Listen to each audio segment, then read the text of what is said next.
Conjugar, Centro Português de Apoio à Pesquisa Científica e à Cultura. Acreditamos que as ciências e as artes mudam o mundo. O conhecimento transforma, e isso nos motiva. 15ª Jornada Virtual Internacional em Pesquisa Científica, com o tema Educação, Inclusão e Direitos Humanos. Buenas tardes, boa tarde. Mi nombre es María Martínez López y en esta comunicación voy a hablar del acoso escolar y el bienestar emocional, de las emociones experimentadas por acosadores, víctimas y espectadores. Antes de abordar el tema de cómo afecta el acoso escolar a las emociones de las víctimas, los espectadores y los acosadores, debemos de recordar qué es el acoso escolar o como lo definió Dan Arbus en 1994, que acuñó este término y que desde entonces nos acompaña a los investigadores de este área. En nuestro caso definimos el acoso escolar como un acoso y una exposición repetida a lo largo del tiempo a varias acciones negativas como pueden ser insultos, agresiones, aislamiento social por parte de uno o varios estudiantes. Además es muy importante enfatizar que siempre existe una relación de poder asimétrica entre la víctima, el acosador y en muchos casos también entre los espectadores que ayudan también a perpetuar este acoso. Ahora bien, ya que tenemos esta definición, tenemos que ir un poquito más allá y entender cuál es la sintomatología, pero también las consecuencias del acoso escolar, para poder hacer una rápida detección, intervención y sobre todo para concienciar al alumnado de qué es lo que puede pasar cuando acosan a alguien. Normalmente la detección del acoso escolar siempre se puede realizar a través de una observación directa de síntomas, entre las que podemos destacar los que nos comentan estos autores. El primero es que suelen somatizar sus problemas a través de diferentes síntomas físicos y conductuales, como por ejemplo cambios a la hora de comer, comer más, comer menos, a la hora de dormir, dormir mucho, no dormir nada, volver a mojar la cama, no querer ir al colegio, inventarse síntomas de tener fiebre, malestar para intentar ir o para que les recojan antes. Y también se encuentra normalmente, según dice Fuentes Chacón en un estudio un poquito más reciente, el malestar general, la sensación de mareo, dolor de cabeza y muchas veces de abdomen y falta de apetito. Todo esto por los nervios y la ansiedad que ellos experimentan al sentirse acosados e inseguros dentro del espacio que sería el colegio, el centro o donde se perpetúe este acoso. Es súper importante destacar los cambios que hay en los problemas de concentración, las dificultades para dormir y los problemas de alimentación. ¿Por qué? Porque todo ello lo podemos detectar dentro del aula. El primero, el problema de concentración. Un niño o una niña que siempre está siendo acosado va a intentar bajar su rendimiento académico, va a bajar las notas, ya sea por miedo a que se metan con él, porque está incómodo en clase, porque no rinde en casa, porque está nervioso. De nuevo, las dificultades para dormir, estar inquieto, mojar la cama, incluso tener pesadillas, puede ser un indicador muy claro de que esa niña o ese niño están siendo víctimas de acoso. Y los problemas con la alimentación. Se han podido observar investigaciones en las que se demuestra que el acoso escolar está directamente ligado con sufrir o desarrollar un trastorno de la conducta alimenticia en un futuro medianamente cercano, ya sea al inicio o al final de la adolescencia. Además, a nivel psicológico también hay problemas derivados de este acoso, como son la depresión, la soledad, la ansiedad social generalizada e incluso la baja autoestima, llevando todo ello también al desarrollo de un síndrome de estrés postraumático por la violencia, el miedo que ellos sienten y por todo el trauma que tienen detrás, que además, desgraciadamente, y como vemos muchas veces en las noticias, puede llegar a desencadenar pensamientos suicidas e intentos de suicidio. Todo ello además lo podemos englobar en problemas de bienestar emocional, porque al final se dirigen directamente a las emociones y a la expresión de las mismas por parte de las víctimas.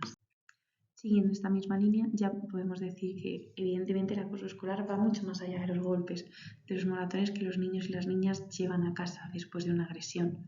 Deja una huella imborrable en su bienestar emocional, tanto a corto como a largo plazo. ¿Por qué? Lo primero, porque cambia su forma de socializar, de confiar en las personas y sobre todo de interactuar con iguales. Por eso el grupo y los amigos siempre son un elemento clave. ¿Por qué? Porque para las víctimas pueden ser esa red de apoyo que ellos necesitan para sentirse seguros, para denunciar y sobre todo para estar seguros en el aula sin miedo a que se reiteren esas agresiones o a que se vuelvan a repetir. Y desgraciadamente en el caso de los acosadores, cuando tienen espectadores alrededor o tienen un grupo de amigos muy sólido que además ríe las gracias o sigue esas bromas, les da una sensación de mayor pertenencia al grupo y entonces el malestar que generan en los compañeros que están siendo acosados les genera a ellos un mayor bienestar y satisfacción consigo mismos. Por eso es un elemento que puede ser un arma de doble filo, puesto que es crucial tanto para víctimas como para acosadores. Es esencial que entendamos también que a pesar de que el grupo puede ser un arma de doble filo para acosadores y víctimas, en el caso de los acosadores, esta red de apoyo, estos iguales, respalda las conductas, muchas veces no porque estén de acuerdo, sino por miedo a sufrir las consecuencias o por miedo de ser la siguiente víctima. Además, cuando ellos desarrollan sus conductas afectivas, especialmente las víctimas, se nota los problemas que ellos han tenido dentro de su bienestar emocional, puesto que tienen muchos más problemas de desconfianza, de socialización, y es necesario que lo trabajemos de raíz y sobre todo que sepamos abordar el tema adecuadamente. Ahora bien, y recordando muy brevemente la importancia que tiene el acoso escolar, el grupo y sobre todo los síntomas que pueden desarrollar tanto a nivel físico como psicológico y como emocional, nos vamos a centrar en qué emociones experimentan los diferentes agentes implicados en el acoso escolar. En este caso son las víctimas, los espectadores y finalmente concluiremos con los acosadores. En el caso de las víctimas, tenemos que decir que las emociones son completamente negativas. En su caso, experimentan miedo y ansiedad por el miedo a nuevos ataques, a que ese acoso vaya todavía más, que los golpes sean más fuertes, que los insultos sean más fuertes, que el ciberbullying no pare. Todo eso les genera miedo y ansiedad constante. La tristeza y una profunda soledad.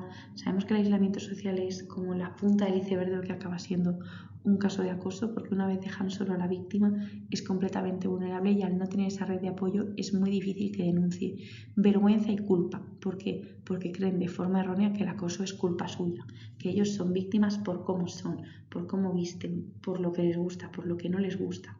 Entonces se sienten tremendamente culpables de no poder parar este acoso.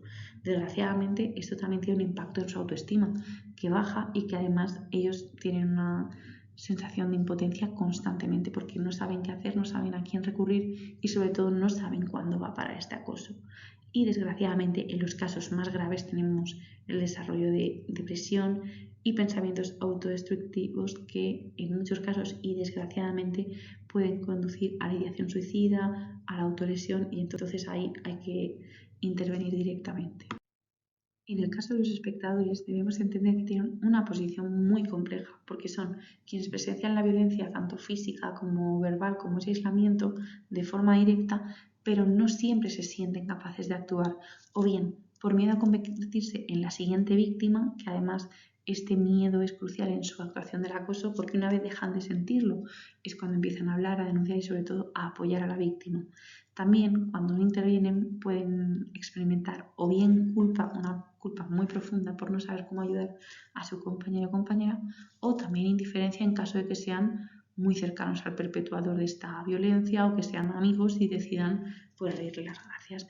Y finalmente también y afortunadamente quienes apoyan a la víctima muestran unos mayores niveles de empatía y sobre todo de valentía moral a la hora de defender, de hablar y sobre todo de crear esa red de apoyo que tanto necesita la víctima. Y finalmente tenemos a los acosadores, que también tienen una mezcla de emociones bastante extrañas que también hay que saber descifrar. La primera es la sensación de poder o control. Cuando ellos son violentos hacia otra persona porque los humillan, porque los dominan, pueden sentir placer o incluso satisfacción porque refuerzan su autoestima de forma negativa. Es decir, yo acoso a alguien, me río de él y como los demás me siguen la broma, yo me siento fuerte, me siento capaz de hacer cosas y perpetúo este acoso por el simple hecho de buscar esa sensación de poder, de control y sobre todo de superioridad. También en algunos casos muestra una inseguridad personal tremenda, puesto que detrás de esta conducta agresiva puede existir el miedo al rechazo por otros iguales, porque ya han sido víctimas de acoso previamente o de violencia y quieren evitar que les vuelva a pasar. Una falta de empatía. Al final les cuesta mucho reconocer o conectar con el sufrimiento ajeno. No conectan con las víctimas, no entienden que esa broma que les están haciendo no es una broma y sobre todo muchas veces tampoco son capaces de comprender, cuando son pequeños, las consecuencias que puede tener el acoso para la víctima. Frustración o ira acumulada porque sufren violencia en casa, porque tienen una mala situación familiar y aunque esto no lo justifica, sí que es verdad que son emociones que muchas veces se muestran latentes en el perfil del acosador, así como la necesidad de adaptación. Ser el más fuerte del grupo de iguales, la más popular, ser al que más caso le hacen, sobre todo en etapas de infantil, el tema de ganar la atención de los maestros o del resto de iguales es esencial y sobre todo se muestra ahí la necesidad que tienen los acosadores de ser aceptados, que no lo hacen de la forma adecuada porque lo hacen mediante el miedo y la violencia, pero es una de las malas estrategias que ellos tienen para gestionar lo que están sintiendo.